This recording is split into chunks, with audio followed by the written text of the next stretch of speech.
Mike, do you think we should shut that door in case people get to talking out there?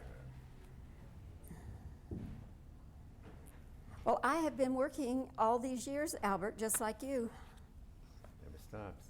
I know, but isn't it great? Oh yeah, I love it. I wouldn't do it if I didn't like it. Yeah. And I always have 2 or 3 projects that I'm looking to do. Oh, yeah. That are sort of in the works. Yeah. All right.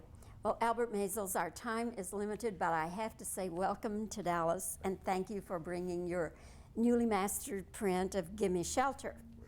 Now, I just kind of have to cut right to the chase because of our time limitations here, but I wanted to get it straight on Gimme Shelter, which was the Altamont concert that the Rolling Stones did.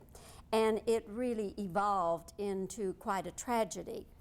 In your film, you show 1 death, but I read that there were actually 4 deaths. Is that right? 3 or 4, yeah. Accidental, right.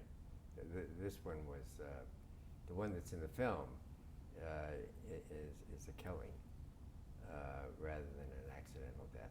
You know, actually there were 3 or 4 deaths at Woodstock also.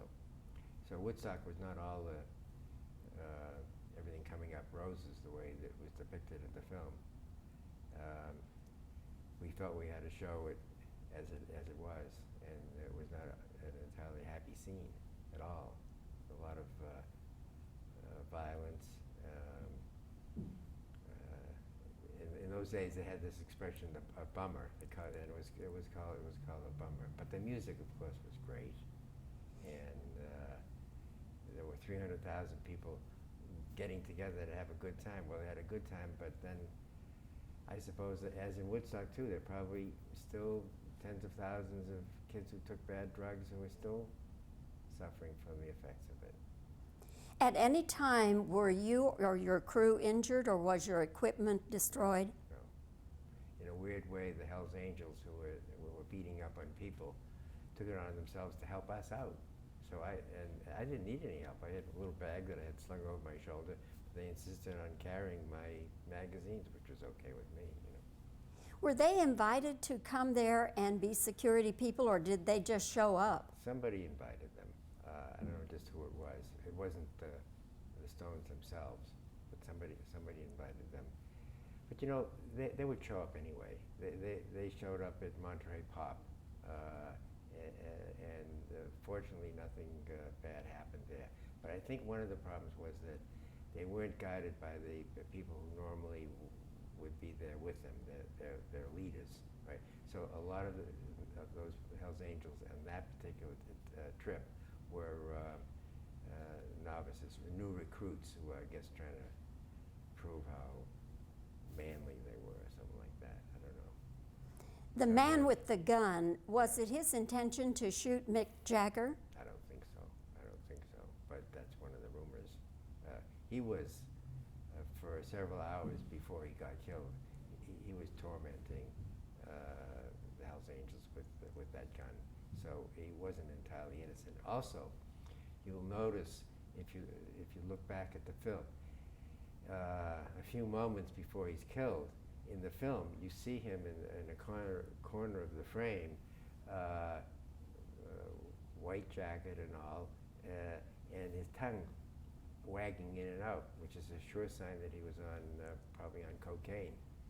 And cocaine is the kind of stuff that can make somebody violent. So it was a complicated scene with lots of people in the circle around the killing as it took place. And so it was very important, as you remember in the film, for us to slow up the action so you can see more clearly what the facial expressions were, and to get into what the experience was for the bystanders. It was a very telling moment in the film. You're a multi-award winner for your documentaries. And Gimme Shelter, of course, is very well known because it did have distribution as a feature film. Is it your favorite one? It's favorite of 3. I suppose I've made with my brother maybe 20 films. There are three that stand out amongst all of them, especially. There's Gimme Shelter, salesman, about 4 door-to-door Bible salesmen. All of this stuff is for real. Everything that happens is without an interview, but what actually is going on in life, telling it as it is. And then another film called Grey Gardens, of a mother and a daughter who had been living in this haunted sort of house. The aunt and cousin of Jackie Onassis. So they were brought up in that kind of Bouvier aristocracy. But for 20 years they'd been living as eccentrics, never leaving the house, phoning in the food, and living in one room. So they were fascinating characters who are the subject of the film. Are you working on a documentary now? Working on a couple. One of them is a film, what I would call, actually, today I was thinking, what should I call this film? Train? Should I call it Fellow Passengers? Should I call it Between Stations? What it is I meet strangers on trains in different countries. And as I'm walking through the train, I'll see somebody that I think has some sort of a story that's taking place, probably by virtue of the purpose of the trip. And I'll find out right away, and I'll get off the train with that person. Might be somebody, as I filmed somebody who had never seen her mother before. Her mother was waiting for her 3 hours down the train tracks to meet her for the first time. All kinds of things like that can happen. That's one film.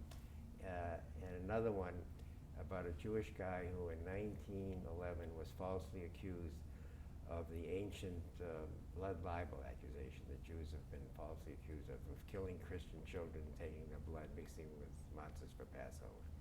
And it's a trial that took place in Ukraine in 1913.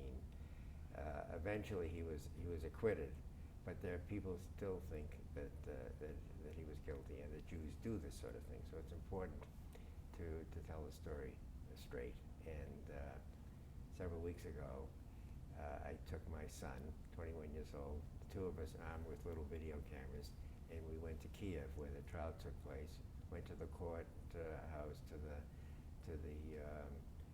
prison where he was kept for 2 years while the government fixed a case against him, and met people who knew a lot about it. And so I'm off and running on that film as well. What about the Getty film? That's finished. That was of the making of the Getty Art Center in California. Susan Fromke and I made that film. And it's an hour film that is interesting. It's quite different from other films that are about how buildings are made, in that it's the struggle, the creative struggle, if you will, that took place between the architects and the Getty, and trying to figure out with different opinions how to design it, and then how to finish it and so forth. And then at the end you see this wonderful master work completed. I can't wait. So when you watch the film, you go through what it is to be an architect. Well, I'll look forward to that, as I do all of your films. Okay, Mike, I guess we'll have to get some reverse shots now. Sure. And just make them 2 shots, reverse shots, yeah. Did anything happen to that Hells Angels that stabbed the guy? He's brought to trial. He was let off, if only for the fact that any witnesses could have been on drugs. Yeah. Could well have been, you know. So there wasn't any witness that could give evidence that would be True, yes, yes. I mean, everything in Gimme Shelter is serendipitous. Yes. And the shots of the guys, you know, the Stones, when they're talking and... My favorite scene is the one of them listening to the playback of Wild Horses. And I just pan their faces from one to another while they're listening. They're not saying, they don't have to say anything, but because they're not saying anything, but the music is going on, and they're listening to it so intently, you're your guest to their inner workings, I think. Yeah. Do you feel like you got it? Enough reaction?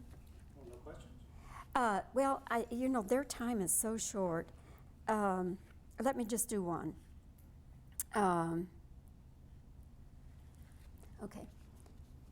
Were the Hells Angels invited to be security people, or did they just show up?